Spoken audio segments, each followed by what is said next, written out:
This is a seat foam padding kit for the Triumph TR3A, TR3B and some of the TR4 models. TR4's had 3 different versions of seats. This foam padding kit works for the first 2, but not the late one. So see our website for more details.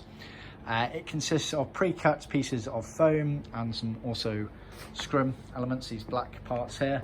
For those anoraks out there that might pick up on this, originally they were meant to be in a rubberized horsehair fibre material.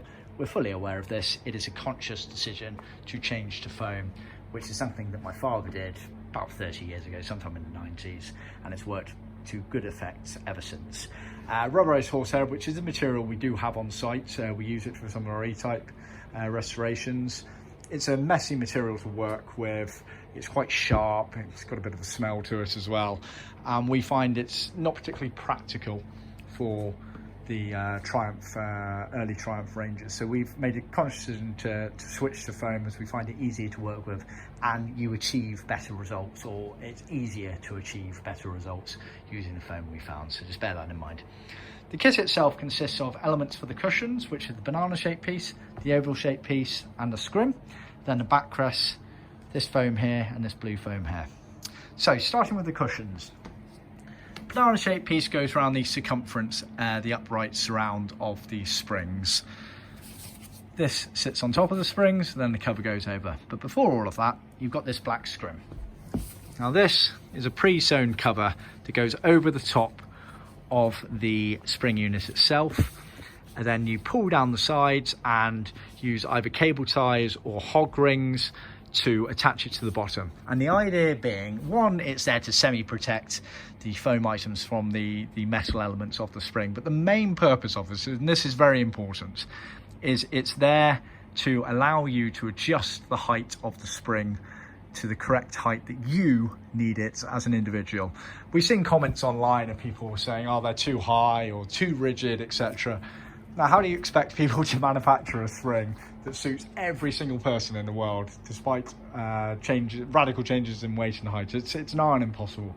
So this is a conscious decision by us to allow for that. And the problem is with comments like that is it's born out of a lack of understanding of what needs to be used, basically. So if you're buying one of our seat springs, which we manufacture here in the UK, and have used the same templates and designs for decades, and we must have sold thousands of them all over the world. We sell them literally by the bucketful to clients over in America, trade customers over in America. So we know they work extremely well. They're tried and tested for decades, but you need to be using them with a seat foam kit that allows the scrim to alter the height of them. Otherwise you're going to potentially end up with a spring unit that's too high. And you could say, well, you could use the cover to alter the height, but the material surround covers is not as strong as this scrim here. So just bear that in mind. It's all designed with thought, as it were. So that's the cushion element of it. Going on to the backrest, you've got this blue foam, which is 1-inch foam, 2 pieces glued together, creates a bit of a bucket on the inside there for the to create the shape of the almost bucket U shape there. Then you have the thinner foam that goes on the backrest back.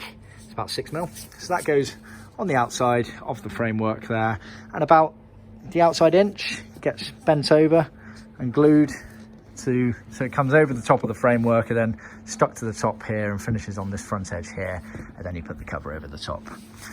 In terms of up and down of the foams, this is obvious, it has to go a certain way.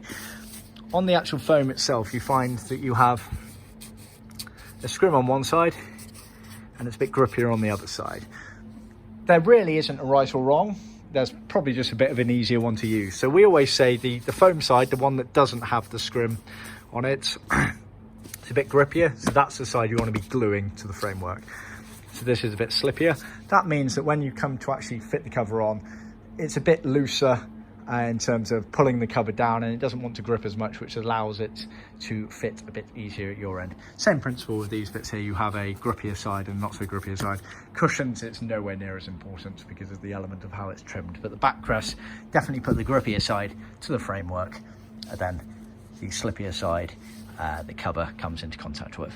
So that is our seat foam kit for the Triumph TR3A, TR3B and some TR4 models. See our website for more details.